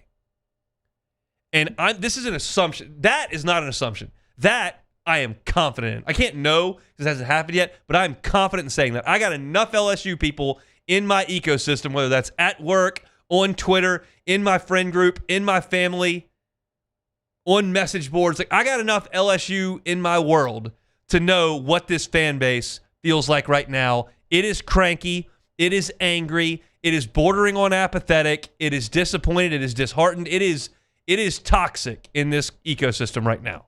I know that to be true. And that will manifest itself if LSU falls behind. The other piece to this that I am speculating on, and I talked about it briefly yesterday, but I'm going to bring it to the forefront here. It would stun me if this wasn't the biggest Texas A&M turnout in Tiger Stadium since they joined the SEC. It would stun me. It's a quick drive from Houston. It's a quick drive from Beaumont. You can get here pretty quick from East Texas. Dallas, not that big a deal. You want to fly Dallas to New Orleans pretty quick. You can get here from East Texas and Texas A&M country really easily. And they are as fired up as they've been, I mean, probably since last year when they did start with a loss to Notre Dame, but were unbeaten. They were the last unbeaten in SEC play, but they went on the road to South Carolina. That's a bit of a trek after they beat LSU. But they're as fired up at this point in the calendar as they've been since they entered the SEC. Manziel's team lost too early, got hot late. This is an A&M crowd that I think believes, because not only are they undefeated, not only are they in the top 3 in the country, but there's not a big bad wolf out there, especially in the SEC, that they've got to look at with a little bit of fear. I talked to you about their schedule moving forward in power rankings yesterday. They're not scared of LSU. They're not scared of Texas. Texas had to go to overtime with Kentucky. Texas got blown out by Florida. They're not scared of them. They're not scared of South Carolina, who hadn't won a league game. I don't think they're petrified of Missouri. Like, this is an A&M fan base that's confident. And whether you want to suggest that's reasonable or not, that's not really the debate. The debate is, the fact is that they are. And I think they're going to come. And if LSU gets off to a bad start, which they have made a habit of all year, that A&M section is going to get really loud. There's going to be real juice on that sideline, and it's going to feel bad in that stadium. It's a doomsday scenario. It's probably not something that LSU fans want to talk about, but I find it to be unavoidable. I did my 3 matchups to watch on LouisianaSports.net, which you can read up there right now. And one of the ones I put on the 3 matchups to watch was LSU versus the Tiger Stadium crowd. Now, on the flip side, I feel good about this too. LSU comes out, goes right down the field and gets a touchdown. You get a strip sack of Marcel Reed or a pick 6. All of a sudden, you're up 7-0. You're up 10-0. You're up 17-7. That stadium will bring juice. That's going to happen. But that would be LSU winning that matchup early and getting the crowd on its side. I think a lot of people are entering that stadium in a skeptical mood on Saturday night. LSU has to flip that early because, to use a cliche, it can get late early if they don't. Because it's just a product of how this town feels right now. And if you're going to the game, like, you're hearing me, and I think probably most of you agree. Like, there are some times when I've got a take that's not super optimistic for LSU, where I feel like a lot of people are like, he so tries to be neutral and he's so pessimistic. And I get that a lot on Twitter and wherever the case may be. I don't feel like the majority of fans are saying that about this take from me. I think the majority of fans feel the way that I'm expressing. And I think they'll put their purple and gold on, and I think they'll go into Tiger Stadium barring a just bad rainstorm, which is possible, but barring that, and they'll sit there and say, okay, show me something. And if LSU shows something, I think that crowd will join the fight. And I think A&M could have their hands full. I've said this all year, except this week. Like, I trust that defense in that stadium. I've said it all year. Said it in August. Said it before Florida. Said it before South Carolina. And I'll give you that right now. But it's got a caveat now if they get off to a good start. LSU's got to bring some fight. And you're 110th in the FBS in first half scoring, and A&M is 12th. If those two things hold, that cause the effect, not going to be pretty. So it is important for LSU for the first time all year to go do something early. Maybe, just maybe, and this is one of the most amazing stats I've ever seen. LSU is apparently, I didn't check this, but 3 people tweeted it on Saturday. Apparently LSU's lost 11 coin tosses in a row. That's statistically rough. 11 in a row. We'll see what happens. Maybe they win for the first time in 12 and see what Brian Kelly does. I'd put the defense on the field for sure. But I'm a little concerned, candidly, about what the vibe is like in that stadium on Saturday night when Texas A&M showed up. Little concerned. LSU's got to win early in the game to get the crowd cooking. That's my feeling on Saturday night in Death Valley. You disagree? Tweet at me at HuntPalmer88. Put it up in the Bayou Ford chat there on YouTube. I want to remind you, my friends at Sagrera Farms Premium Angus Beef. Sean Sagrera started this as a labor of love, and it's turned into a business because y'all have been so awesome with supporting them because you love the beef. And they have some of the best beef in the country. Top 1% nationwide. Every single cow on that farm is on a 3-year journey. Genetically engineered and mated to produce some of the highest quality beef in the country. And then it's raised on grass, finished on grain, dry aged, 45 days. Then you've got some of the most flavorful, well-marbled, tender beef you can imagine. And it's right here, just outside Baton Rouge in Ethel. So if you're looking for a freezer full of beef for the winter months, want to get those steaks on the grill when it gets cold, want that ground beef at the ready when you're ready to make delicious burgers. My wife just loves the burgers that we've made from Sagrera Farms. Call Sean, 719-1723. You'll see the difference. It's a different way to buy your beef. You've probably done it one way your whole life. Try something different. Sagrera Farms Premium Angus Beef, just outside of Baton Rouge. They bring you our Thursday shows each and every week. All right, when we come back, Travis Brown's going to join us. He covers the Texas A&M Aggies for local TV KBTX Sports in College Station. He's next. The Hunt Palmer Show. Genesis of Baton Rouge. GenesisofBatonRouge.com is that website. Every car that is on the lot is online at GenesisofBatonRouge.com. That includes their new vehicles, which are phenomenal. That includes their certified pre-owned vehicles, which are phenomenal. And if I say luxury brand, which it is, don't immediately price yourself out. Just give it a shot. Go by and see them, Airline at Piku. Talk to one of the brand ambassadors. See what they're all about at Genesis. It's a luxury brand at a reasonable price. And if you're looking for a rental to go on that family vacation for Thanksgiving, to go on that family vacation for Christmas, don't want to put the miles on your vehicle, they've got rentals at Genesis of Baton Rouge. And you can use that opportunity to get behind the wheel of a Genesis, maybe for the first time, and see what that difference really feels like. They're on Airline at Piku, as I mentioned. Go by and see them, or you can start that shopping journey online at GenesisofBatonRouge.com. The entire inventory is right there. It's Genesis of Baton Rouge. They're online at GenesisofBatonRouge.com. Raising Cane's is our victory meal. Football fans are some of the most dedicated fans in sports. It's a fundamental quality we share, and that fuels every single order of our hand-battered chicken fingers. Wherever there's football, there's Raising Cane's. One love. Let's go.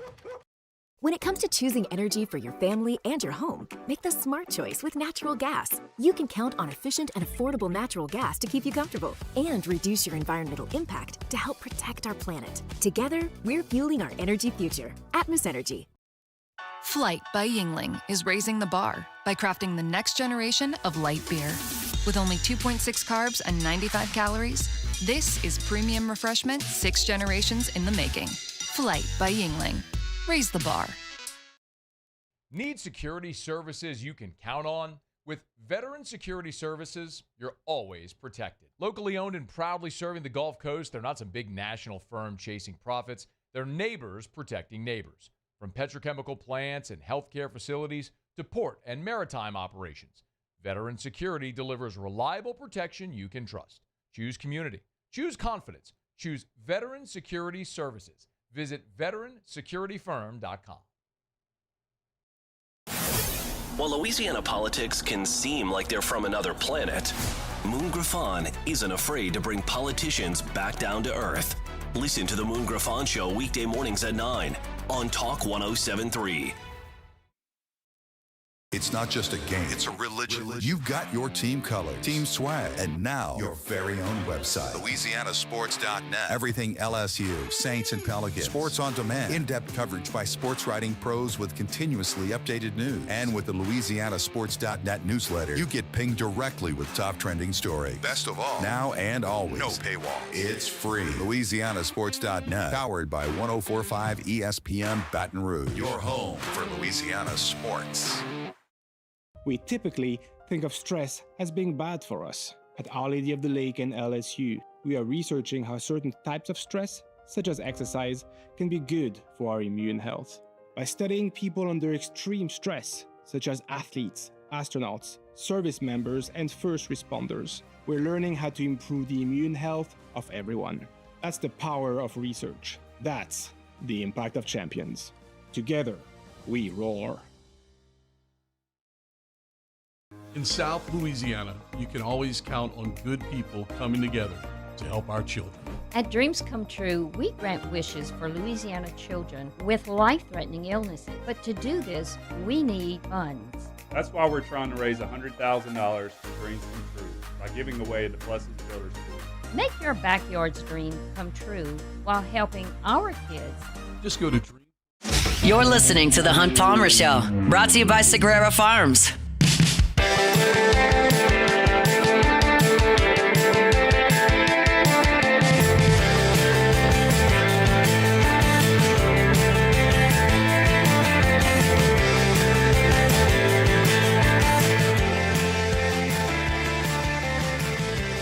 Luke Johnson talking Saints in 15 minutes. Saints and Bucs Sunday afternoon from the Dome. Saturday night in Death Valley, it'll be Texas A&M and LSU. Travis Brown always good enough to give us a little time here when the Aggies are coming to town. He covers those Aggies for KBTX Sports in the Brazos Valley. Joins us now on the Jim's Firearms Hotline. Travis, thanks for the time. How are you?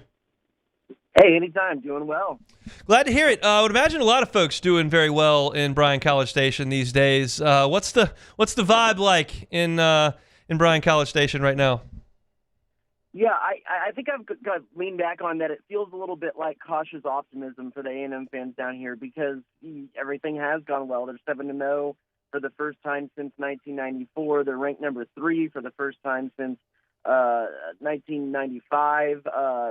Things are clicking on both sides of the ball for the most part through some of these games. But as Aggie fans in recent history know, and people around college football, A&M kind of has a propensity in recent history to have a November swoon or not necessarily just get across the finish line on some of these seasons. And so I think most of the Aggies that I know of talking about aren't letting themselves just go crazy with what the season's gone, because I think they want to make sure they see it, that make sure that demon is exercised before they fully get in the streets and celebrate.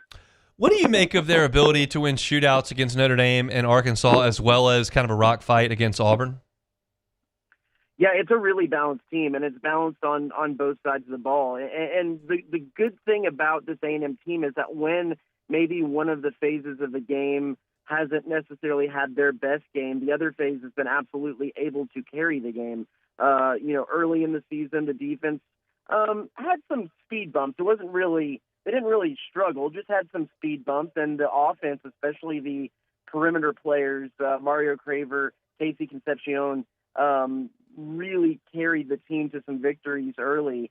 And then through the middle of the season, it was the defense that really won and secured games. Then it goes back to Arkansas, which is a little more of a shootout type game. A&M had some trouble with Taylon Green back there at quarterback, and it was the offense again that was able to put enough points on the board to win it. So it is it's a team that plays with a lot of balance and a lot of complementary football, especially when that's been needed in games. Let's talk about Marcel Reed. Tiger fans that saw him last year saw him lead a second-half comeback with completing 2 passes. He's a little bit more polished than that at this point, I would imagine. But what have you seen from him through a couple of months? Yeah, he certainly has improved the throwing. I mean, I think Mike Elko and Marcel would argue that the throwing has always been there, just wasn't necessarily what the game plan necessarily called for all the time last year. But he has certainly improved as a passer, and I would say that Colin Klein has done a really good job, A&M's offensive coordinator, of building an offense that really fits his strong suits. You know, last year it was Connor Wigden's team coming out of fall camp, and it was an offense that was built for him, who was a little bit more of a traditional pocket passer. I think this year you see a little bit more of the RPO game. You see a little bit more of the intermediate pass game, the bubble screen game, throws that can get Marcel into a rhythm. And then they're not afraid to take some shots. Marcel has been a little hit and miss on the deep ball this year, but it certainly has done enough to keep defenses honest and open up that short to intermediate passing game. What stands out about Concepcion and Craver? Those two guys statistically have been awesome, but what does it look like on the field? It's the speed. Mike Elko, when asked last year why the passing game wasn't quite there at times, and he said that the wide receivers weren't necessarily getting separation. These are two guys that went out in the portal and got speed. They've been really good at getting open, especially in that short to middle route running. And then Craver has this uncanny ability just to kind of slip out of tackles left and right. The highlight one was the spin move against Notre Dame, where he was able to somehow spin out of 2 tackles at the same time and score a 80-yard touchdown catch and run.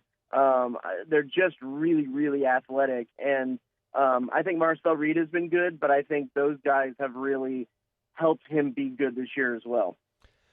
When you look at the Aggie defense, I want to talk about positives, but on the maybe concern side, they did get into track meets against Notre Dame and Arkansas. What gave them some trouble? The running quarterback, Taylon Green. I mean, other than maybe Lenoris Sellers, you're not going to see a quarterback quite like that, or really Marcel Reed. But even Marcel Reed is a lot smaller than Taylon Green. Just that combination of size and speed and the ability to throw the ball really well. He's kind of a unique in the SEC right now. I think having an extra blocker with him running the ball gave A&M some trouble. They've had some trouble this season at times with some misfits with the linebackers and some of the defensive backs that are stepping up to help with the run, and that has opened up some run game with some of the teams this year. But I honestly see some of the run game struggles A&M had last game as a matter of having that kind of running quarterback, being able to do what he was able to do against A&M when they were up in Arkansas. So I would not necessarily see that as I see that as maybe more of an anomaly than something to be concerned about moving forward. Travis Brown is our guest, KBTX in the Brazos Valley, covers the Texas A&M Aggies. The third down numbers on defense are unbelievable. What makes them so good on third down? Mike Elko, that's like one of his strong suits, one of his favorite parts of the game is scheming up third down. He's talked about going back to when he was a coordinator at Bowling Green, how much he liked to study blocking alignments on the offensive or blocking assignments on the offensive side of the ball and, offensive play calling to understand how he can get a free runner in on a quarterback on third down without necessarily having to send more pass rushers than blockers to be able to defend the pass as well. And it's something he's just gotten really, really good at. They weren't necessarily able to open up the full third down playbook last year because they did have some struggles in the secondary, kind of getting reacquainted with Mike Elko's defense and having to think as opposed to react. But it's just a strong suit of Mike Elko's defense. And then the other part of that is they've been able to keep offenses back in their schedule in early downs to where that I believe their average yards to gain on third downs defensively is around 7 yards per third down, which makes it a down where they can really pin their ears back and go after the quarterback and bring some exotic looks. Hasn't been a whole lot of third and shorts. The 3 games before Arkansas, A&M allowed 2 third down conversions in like 32 tries. They allowed 4 against Arkansas, but that still is 5 in the last 4 games. So that's a pretty remarkable stretch they've gone through. That is, you said it right. It's remarkable to be that consistent on third down. As far as the back end of the A&M defense, LSU's strength is probably at wide receiver on the offense, so there's not a lot to write home about offensively for the Tigers at this point. How are the corners and safeties and coverage for Texas A&M? They've done a pretty good job this year. I think that's been aided a lot with how good the pass rush has been for the Aggies. They haven't necessarily needed to hold down their guys for a long period of times because guys like Cassius Howell, Albert Regis, Dayon Hayes have been getting in the backfield and affecting the quarterback, and that's certainly helped the secondary. Vast improvement from last year where the defensive secondary was probably the weakest part of A&M's defense. They've been tested at times when teams have had success against A&M's defensive secondary, or really defense in total, is when they've played with some tempo. Florida did it a couple of drives, and that's when they had some success. Mississippi State did it a little bit against A&M, and they had some success. So I think playing with tempo is something that has been able to affect them. But, I mean, overall, the numbers prove out that they've been a really solid and improved unit. Even when teams have been able to move the ball against A&M, their fourth down defense numbers aren't necessarily great, but they forced a lot of field goals. Even when teams have been able to get first and goal, A&M's defense has been able to lock down and force field goals instead of touchdowns. And I think that's been a huge part of why they've been able to be successful, even when they've been given up some yards against opponents who have gotten down inside the 20, inside the 10. A&M's been really salty. And LSU can't score inside the 20 or the 10, so that's another tough matchup for the Tigers at this point. Travis, we appreciate some time. Safe travels over to Baton Rouge, and enjoy the football on Saturday night. You got it. Anytime, guys. Travis Brown over there in the Brazos Valley covering the Aggies for KBTX Sports. It's tough when you look at the injury report, you look at the stats, and you look at the records to kind of find multiple spots where LSU may have an advantage. I like LSU's corners against those great Texas A&M wide receivers to certainly hold their own. But beyond that, it gets a little tougher. We'll see what LSU can do against the running game and Le'Veon Moss. And you look at third down numbers, you look at red zone numbers, like A&M's defense looks like it's going to be a really tough matchup for LSU. We'll just have to see. As I said in the first segment of the hour, if LSU can get off to a good start, I think the stadium kind of gets into it, and I think you got a real good chance, but you're going to have to get off to a good start in this game against Texas A&M. So thanks to Travis for giving us a little bit of time. I am going to step out. I'm going to head over to a charity event this afternoon that I'm going to be participating in. So the show must go on. Matt Musso is going to jump in and interview Luke Johnson, talking Saints. Luke's been at practice the last couple of days, so they'll get a look at Saints and Buccaneers, and then, of course, there'll be some take it or leave it. I'll be back tomorrow for a Football Friday. Very much looking forward to that. But Musso is going to jump in, talk a little bit of Saints when we come back. The Hunt Palmer Show.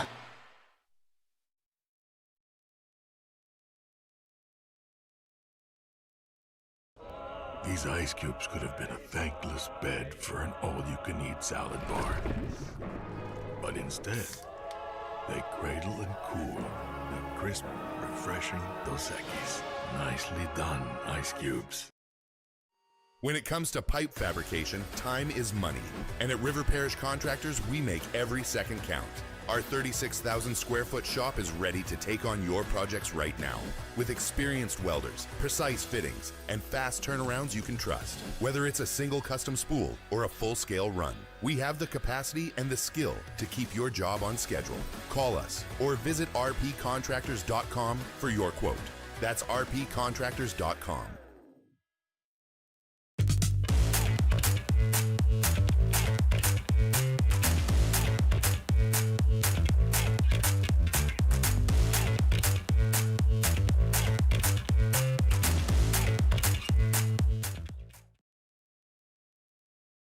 After a decade of working in private duty nursing, I know how hard it can be to find compassionate care for the ones that you love the most.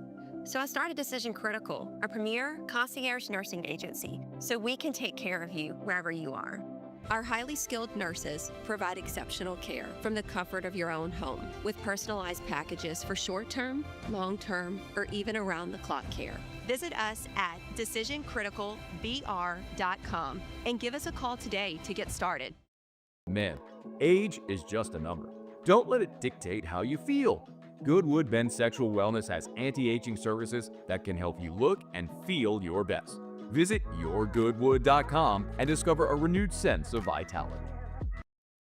Breck teamed up to reimagine your parks, and you imagined big.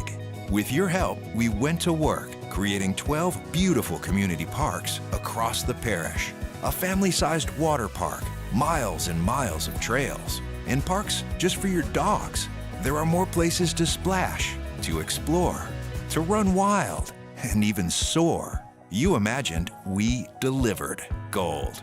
Breck, your #1 park system in the nation.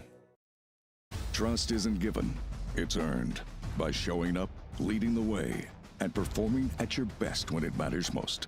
Our Lady of the Lake sports medicine experts know what it takes to improve performance and build champions at every level. That's why LSU chose Our Lady of the Lake as its championship health partner, trusting Louisiana's best medical team to care for our state's best athletes. From championship athletes to everyday champions, trusted care starts here. I trust the lake. Hey, it's Matt Moscona inviting you to join us for Friday's AFR from Don Juan Cigar Bar, presented by Pinhook Bourbon. We'll have craft cocktails, whiskey samples, previewing the Tigers and the Aggies. Join us for AFR 3 to 6, presented by Pinhook Bourbon. Hi, this is Beth Serena. Welcome to my pool.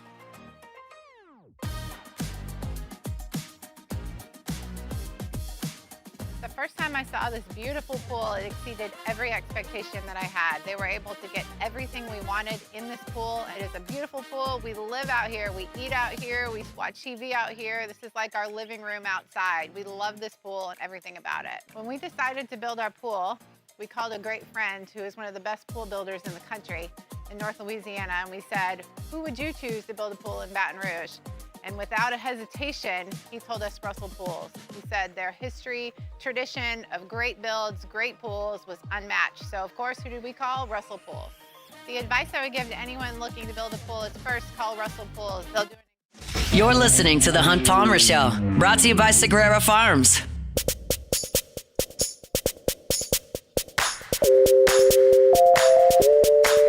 All right, welcome back in. Hunt Palmer Show here on a Thursday. Hunt had to jet out a little early today, so Musso here for you and carry you the rest of the way. Saints and Bucks in the Dome, 3:05 on Sunday afternoon. Boy, there's a lot of storylines here, and most of it kind of starts with the injury report for both teams. Luke Johnson, of course, covers New Orleans. Because it covers the New Orleans Saints, I should say, for the New Orleans Times-Picayune. He's good enough to join us here, as he does every week. Get him on Twitter, X, @ByLukeJohnson. Luke, we appreciate the time, man. How are you? I'm doing great, buddy. Thanks for having me on. It's nice to have a little change-up as much as I love Hunt. I'm looking forward to seeing where you take this interview. Yeah, we thought we'd just switch it up a little. Hunt's like, I had got a jet early. You want to come talk to Luke? I was like, I'll go talk to Luke. Luke's a good guy. Well, I'm going to start with the injury report, really, for both teams, but specifically for the New Orleans Saints, no Eric McCoy. That's fascinating to me, Luke, because you're developing a quarterback, and this is a situation Spencer Rattler and others found themselves in plenty last year. Going into a game, young guy, no veteran in Eric McCoy there. What does this do for Spencer Rattler? How much extra does this now put on his plate now that McCoy's been lost for the season? Yeah, I mean, it's just a huge loss for this team. I mean, the good thing is they are able to plug a guy in Luke Fortner, who's going to start for the Saints this week. He's the one who they traded for from the Jacksonville Jaguars. It's that trade where they sent Colin Saunders out to them to acquire him. He's at least somebody who's played a lot of NFL football. He's been a starting center in the league before. Like, it's valuable having a guy like that, in a break glass in case of emergency situation. But the fact is that Eric McCoy is just one of the NFL's best centers. Like, and not only is he a really good player, he is crucial to like what they do on game day with calling out protections and getting everybody in the right spot. Like he is probably their most important offensive player. And you don't hear that said about a center very often, but especially when you got a young quarterback.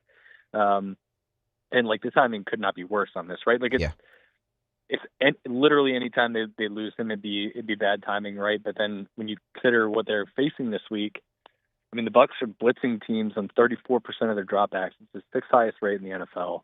The Saints really struggled against a blitz last week for the first time all season. Spencer Rattler threw 2 picks against the blitz. He was sacked 2 times. That's just an 8 dropbacks. So, I mean, that's going to be a weak spot that Todd Bowles is certainly drawing up some creative pressures this week, trying to confuse Fortner, confuse Rattler, and put that defense in really advantageous situations. So it's really a shame for the Saints and for McCoy, who's really just one of the best dudes in the locker room. I mean, he's so well loved in that building. And when you're a Saints team that's trying to evaluate the quarterback position, and it's like a huge part of your season, not having McCoy in there is just like a really devastating loss. How much of the calls and protection changes and things of that nature now fall to Spencer Rattler because of this? I don't think all of them. Without it being inside the building and knowing exactly how they're planning to overcome it, I don't think they're going to put it all on his plate. Because the fact of the matter is that he doesn't quite even have a full season under his belt as a starter yet. So especially for a game like this, I mean, they are going to be. Fortner is a guy with experience, with experience as center. Like they're going to be relying on their offensive line to make checks and identifications and all that stuff that goes into the protection plan. But I mean, some of it definitely is going to go to Rattler, right? He's going to have to step up. And I think if he proves himself, able in those scenarios, they can keep adding more and more to his plate as the season goes on. But still, I mean, like it's a huge loss. It's hard to overstate how big a loss it is. While we're on the topic of Spencer Rattler, I would love a thought on where you are with the Rattler-Tyler Shuck deal. I mean, Rattler had been awesome at protecting the football, laid a bit of an egg against Chicago a week ago.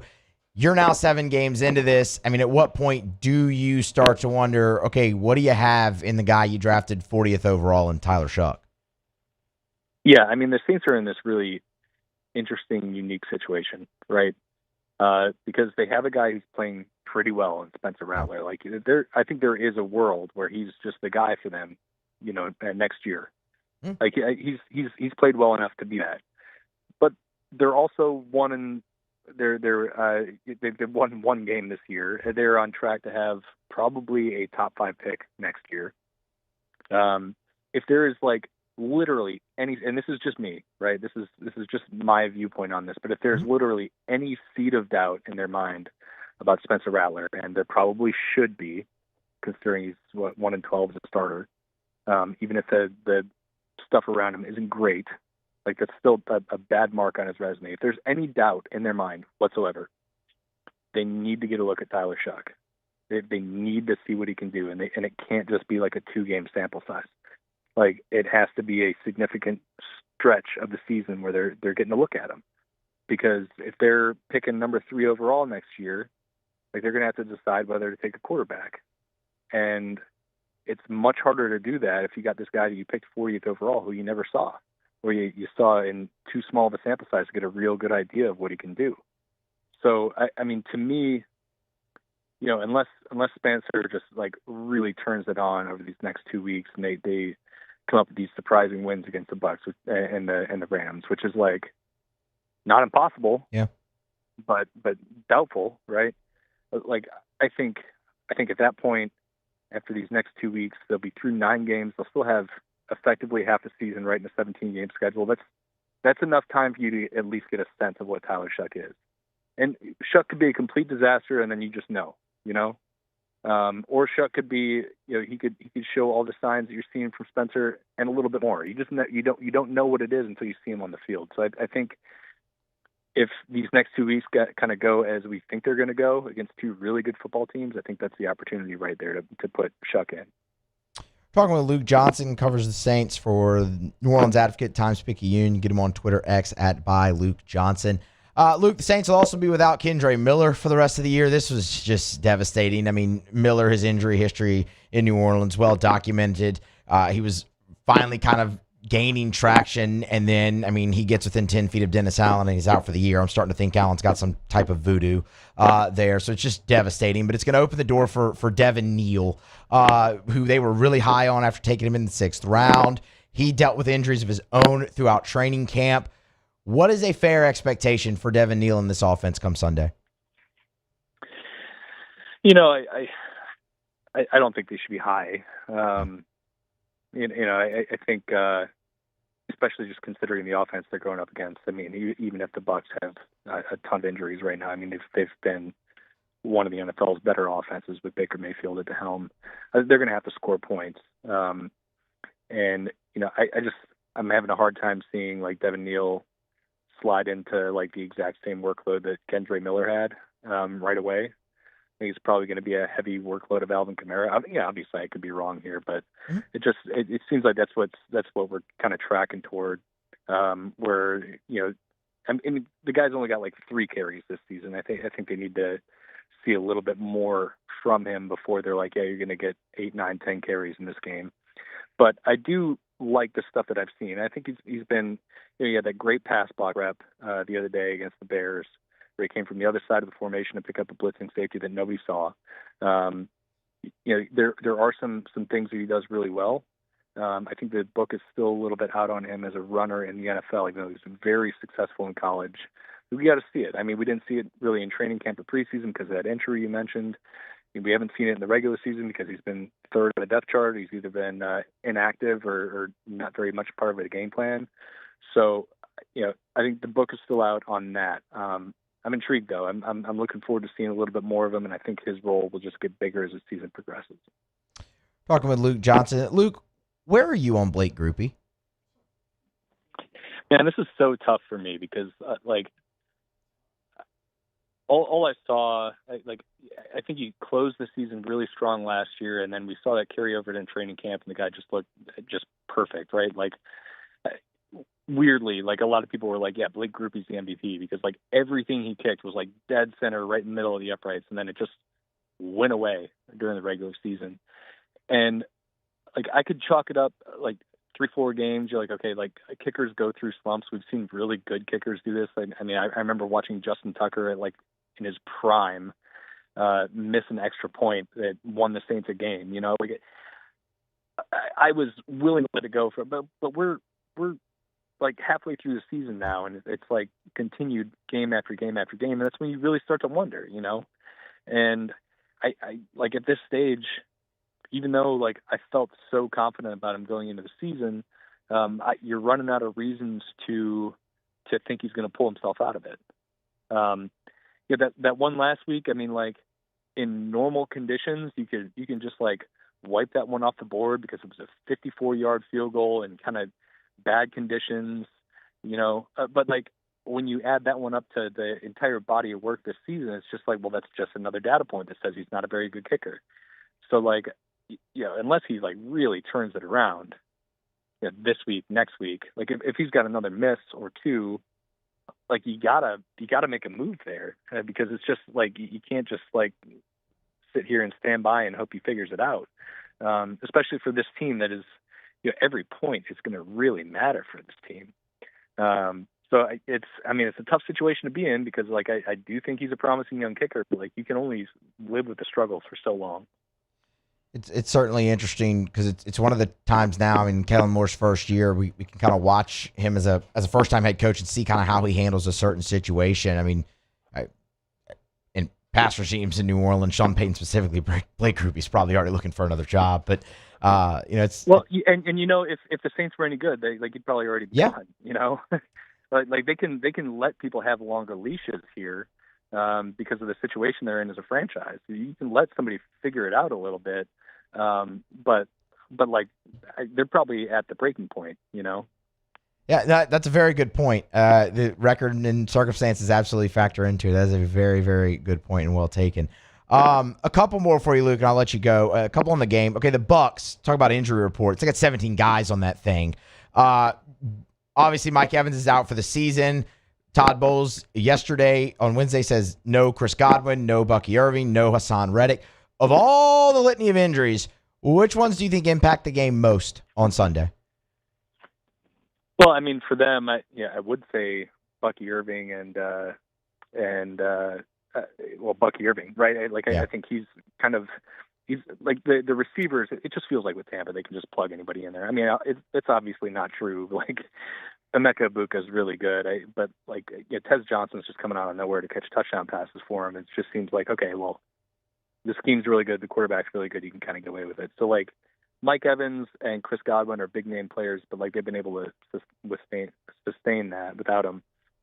The Bucky Irving thing, like he's a really good back and he does a lot of stuff for him, like not only as a runner but as a receiver. But then I remember the last year, I mean, Sean Tucker probably had more yards against the Saints last year than he has had in the rest of his games in his career. So like I just, you know, at this stage, like the Bucs are 5-2. They've had like this long injury list all year. They're missing several pieces on their starting offensive line, guys who are already on season-ending injured reserve. Tristan Wirfs has only played for a couple games, and it hasn't mattered. So, like, you know, if I'm looking at this long injury list, it's still hard to see a point where this is really influencing me to think about this game differently. Like, unless it was Baker Mayfield who was dealing with something, it's just like they've been overcome a lot of this stuff all year. I mean, they had their starting center playing left tackle for him for like the first 4 weeks of the year, and it didn't matter. So like, I think the Irving one is probably the most intriguing, like in terms of this matchup. He's really good. The Saints obviously are coming off a bad game as a run defense, but like it just feels like they can plug anybody in there and it'd be okay. Certainly a good bounce back opportunity, hopefully, for the New Orleans Saints at home. It's where their only win this season has come, and that's against the New York Giants. Luke Johnson, he'll be there, and then he'll be back with us here on Thursday on the Hunt Palmer Show to recap all of it. Get him on Twitter, X, at @ByLukeJohnson. Covers the Saints for the New Orleans Advocate Times-Picayune. Luke, we appreciate the time, man. Thank you.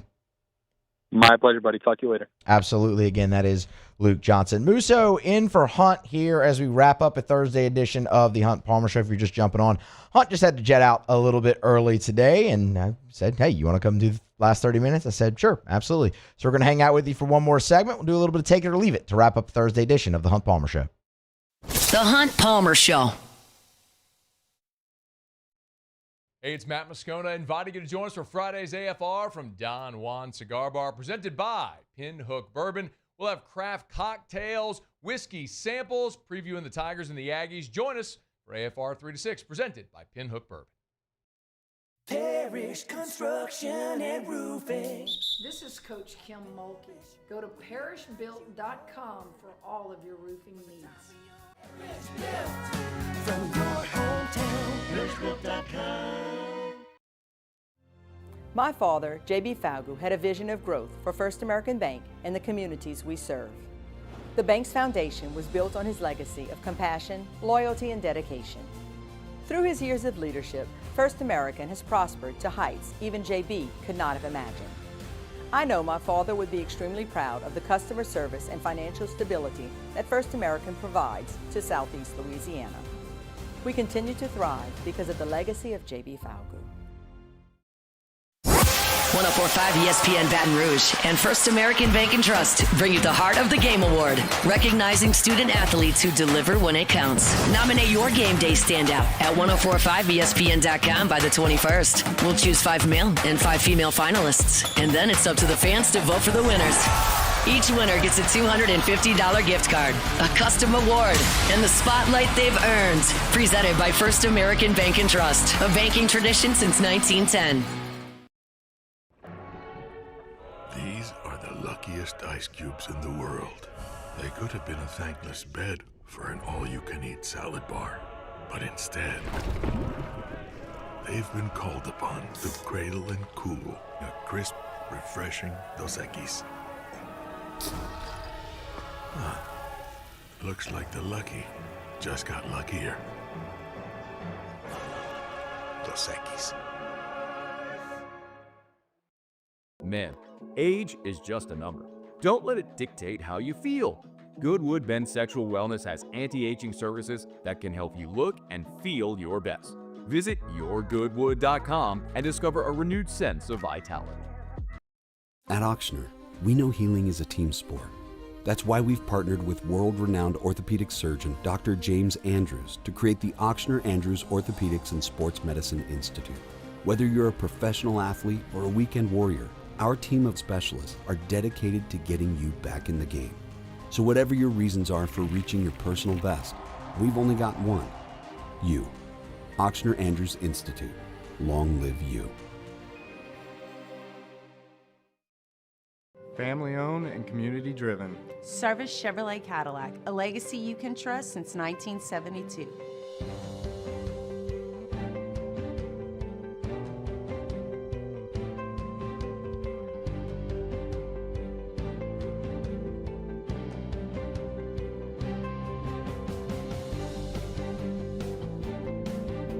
Service Chevrolet Cadillac, our family serving your family. For over 50 years.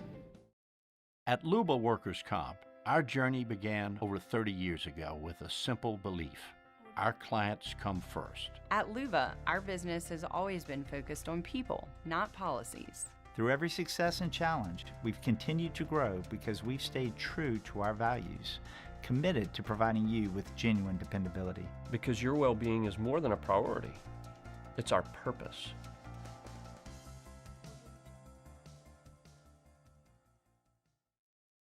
Gulf Coast Bank and Trust is giving our customers the power to bank anywhere, anytime during this challenging event. And we're right there with you, our mobile bank. You're listening to The Hunt Palmer Show, brought to you by Sagrera Farms.